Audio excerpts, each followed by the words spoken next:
Eh, ya casi está con nosotros, licenciado. Mohamed, buenos días, saludos cordiales para usted y todas las personas que están por acá. ¿Cómo me le va? Buenos días. Todo bien por dicha. Aquí estamos, tomándonos un cafecito. Tomás se ve en la foto. También es importante a toda la audiencia que si pueden ir del perfil del licenciado Carlos A. Campos Mora y darle y seguir para que la próxima vez que lo tengamos ya llegue a los 1000 y tenga la posibilidad de que este video, que él aparezca en video también. Licenciado, estaba presentándolo, usted tiene 13 años de ser abogado. En 2010 se colegió y es mediador certificado de resolución alterna de conflictos. Es así, ¿verdad, licenciado? Así es, Mohamed, han sido 13 años ahí de estar trabajando, ayudándole a personas que tienen problemas, pues de todo tipo. Digamos, hoy podríamos hablar de los problemas laborales y la conciliación, como conversábamos un día nosotros, es un tema transversal, ¿verdad? Hay acuerdos conciliatorios en materia de tránsito, hay acuerdos conciliatorios en materia de cobros judiciales, en materia de familia, en materia de pensiones y también, por supuesto, en materia de carácter laboral, ¿verdad? Cuando termina una relación laboral, se puede llegar a arreglos en la vía judicial o ante el Ministerio de Trabajo también. Ok, perfecto. Excelente. Vamos a hablar hoy de materia laboral, porque todas relaciones son bonitas, o por lo menos fingimos que son bonitas, hasta que se terminan. Y ahí es cuando empiezan a salir los demonios y comienzan los problemas y unos reprochan a otros y se empiezan pues, a trasladar a juzgados problemas que antes, porque la relación estaba, no existían. Eh, Hablemos de esos problemas, licenciado. Hablemos de los momentos más complicados, licenciado. Sí, aquí estoy. Hablemos, es que acaba de entrar una llamada. Hablemos de eso. ¿Qué pasa en su experiencia cuando un trabajador decide demandar a su patrono por incumplimiento en el pago de las garantías sociales, de la cesantía y este tipo de cosas? Sí, bueno, ¿Cuánto tiempo tienen los patronos para pagar lo que corresponde en el caso de que el despido sea justificado? ¿Cuáles son los derechos en el caso de despidos injustificados? Cuéntenos de todo esto, licenciado. bueno, vamos a hablar un poco de esto y cualquier cosa, Mohamed, usted con toda confianza, si estoy desviándome del tema o hablando un poquito más del timing, usted me interrumpe sin ningún problema. Vamos a ver, como es sabido, cuando la relación laboral empieza, siempre pueden haber roces, pero son roces que se sobrellevan. ¿Por qué? Porque el trabajador o la trabajadora normalmente los aguanta. Y los aguanta porque existe una necesidad del trabajo. Es decir, hay el salario como subsistencia, ¿verdad? Entonces, eh, horas extras que se hacen, feriados que no se respetan, pagos de horas extras que no se dan, todas esas situaciones normalmente se van dejando pasar. Cuando termina la relación laboral, ahí, como dijo usted ahora en esa introducción, ¿verdad? Las partes se devuelven los peluches y yo diría se termina el disimulo, ¿verdad? Ya la gente ya no quiere seguir aguantando más, sino que más bien quiere reclamar sus derechos.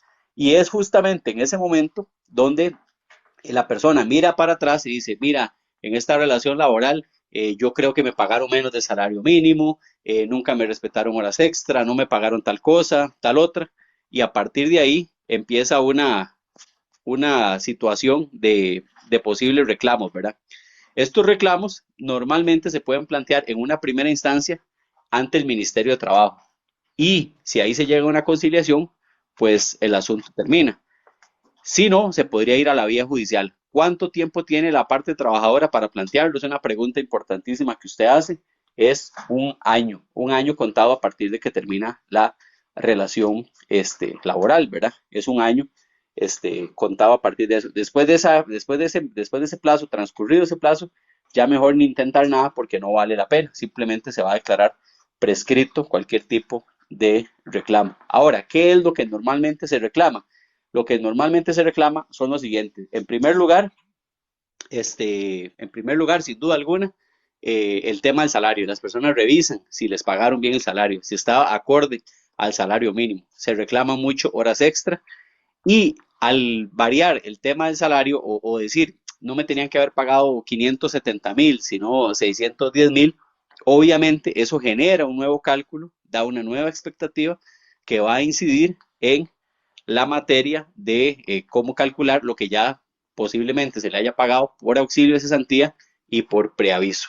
Entonces, esos son como los típicos reclamos, ¿verdad? Sí es importante, me parece, para que las personas estén bien orientadas, indicar que pueden haber dos tipos o digámoslo así, tres maneras de determinar la relación laboral. La primera sería por renuncia de la parte trabajadora, la segunda, por una por despido con responsabilidad patronal, ¿verdad? Es decir, el patrono dice, ya yo no quiero contar más con sus servicios y se le pagan todas las prestaciones, o sin responsabilidad patronal, que es cuando se indica que la parte trabajadora cometió una falta, cometió alguna de las faltas que están en el artículo 81 del Código de Trabajo y en consecuencia no tiene derecho ni al auxilio de cesantía ni al preaviso. Siempre habrá que pagar el aguinaldo y aguinaldo proporcional, por supuesto, y las vacaciones también proporcionales, ¿verdad? Porque eso es parte del asunto. Pero sí, efectivamente, esos son los reclamos que se pueden llevar, como dije, en la vía del Ministerio de Trabajo o en la vía judicial. El Ministerio de Trabajo lo que procura es una información al trabajador. Creo que tal vez las personas que estén conectadas, muchas habrán pasado por ese proceso, van al ministerio a que los asesoren, los sientan en una mesita, les piden información y les hacen un documento que la gente normalmente llama el cálculo, ¿verdad? Pero que se llama la estimación de derechos, donde dicen con base en la información que la persona trabajadora dio, a qué tienen derecho, qué es lo que les corresponde y de una vez les preguntan, y eso es como una buena labor que hace el Ministerio de Trabajo, porque realmente he ido a muchísimas conciliaciones del Ministerio de Trabajo y muchas, o sea, es un buen espacio para llegar a arreglos, ¿verdad? En ese ganar-ganar propio de la conciliación, le dicen a la persona que si desea invitar al patrono a una conciliación, el patrono a veces va, a veces no va, si va a veces no se concilia, pero muchas veces sí. Y si se concilia, pues ahí termina el tema, ¿verdad? Si no se concilia, pues ya queda a manos de la parte trabajadora decidir si quiere elevar el asunto a la vía judicial o no. Y ya para terminar, como esta primera parte, es importante indicarle a las personas, ¿verdad? Que cuando van a ir a la vía judicial, pueden, por supuesto, contar con el patrocinio de un abogado o de una abogada particular, ¿verdad? Pero, si no lo tuvieran, la defensa pública laboral nace en el año 2017 con la reforma procesal laboral y las personas que ganen menos de, me parece que son 2 salarios base, tienen derecho a que un profesional en la materia les represente, ¿verdad? Entonces puede ir y ser asesorados y les llevan el proceso hasta la última instancia sin ningún costo para que no se dé esa brecha, ¿verdad? Que hay personas que no pueden reclamar sus derechos porque no tienen cómo pagarle a un abogado, ¿verdad? Que eso está muy bien, porque es lo que te iba a decir, que a veces podía salir más caro el caldo que los huevos, y sí, pagando un abogado, porque puede ser que el derecho reclamado sea demasiado pequeño o inclusive inferior a los honorarios de un abogado. Pero ahora que decís que en casos de 2 salarios mínimos, hay una defensa de oficio para los trabajadores, es algo que poca gente sabe. ¿Nos puedes ampliar de este tema, de esta defensa gratuita que ofrece el Ministerio de Trabajo? Sí, sí, sí, sí. Es una defensa que nace con la reforma procesal laboral. La reforma procesal laboral trajo muchos cambios. Esto da para hacer un montón de estos TikTok que vos haces. Trajo cambios en materia de huelga, de paros, de conciliación, de materia probatoria, de proceso. Por eso se llama reforma procesal laboral. Pero en atención a lo que usted indica, sí, también constituye o da pie a la defensa pública laboral. La defensa pública es del Poder Judicial, es exactamente igual a la defensa pública penal, ¿verdad? O sea, eso es como cuando una persona es detenida y le dicen, bueno, usted queda detenida, lo que diga puede ser usado en su contra, tiene derecho a hacer una llamada a un abogado particular, y si no tiene el dinero para pagar a un abogado particular, como está en juego su libertad, pues se le va a asignar un defensor público. Y el defensor público está en la defensa pública y ahí van haciendo un rol, ¿verdad? Ahí van, conforme vayan entrando casos, se los van asignando a los defensores de manera aleatoria y rotativa. Después de la defensa pública penal, nació la defensa pública de pensiones alimentarias, ¿verdad? Pero para no desviarme del tema, lo importante acá es que en el 2017 se crea la defensa pública laboral, que funciona exactamente igual. Es todo parte de la defensa pública, ¿verdad? Y lo que hace es eso, representar derechos de personas trabajadoras que ganen menos de 2 salarios bases. Dicho sea de paso, por experiencia y por amigos que tengo ahí, tampoco es que ellos revisan muchísimo, ¿verdad? Pero la idea es esa, que sea una defensa eh, diseñada para personas que no pueden realmente costear el monto de un abogado particular, ¿verdad? O sea, que no sea pretexto para que la persona diga no puedo costear, ¿verdad? O bien, como usted lo indica, que no sea una cosa donde la persona diga, bueno, voy a luchar porque me paguen, no sé, 280.000 colones en mis prestaciones, ¿verdad? Y al rato el abogado le está cobrando 300.000 colones. Entonces, obviamente que los números no van a cerrar y no tiene mucho sentido. Entonces, en ese caso, la defensa pública laboral funciona. Son excelentes profesionales, conozco a muchos y no solo son profesionales en el sentido de que tienen un título que los respalda, sino que además pues tienen mucha expertise porque se dedican a eso, es decir, son trabajadores del Poder Judicial, eh, compañeros judiciales, ¿verdad? Como se dicen ellos, que pasan todo el día en esto, es decir, se dedican tiempo completo a atender casos laborales, a asesorar, a orientar y sobre todo a ir a muchas audiencias. Entonces, son personas que están no solo preparadas, como digo, en la parte teórica, sino curtidas también a nivel de la experiencia que han obtenido, ¿verdad?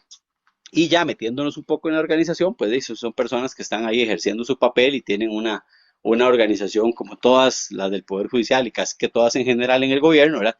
Estructural, jerárquica, donde tienen un coordinador por secciones y tienen un jefe ahí que es el que ordena, pero bueno, ya eso es un tema de derecho administrativo. Lo realmente importante,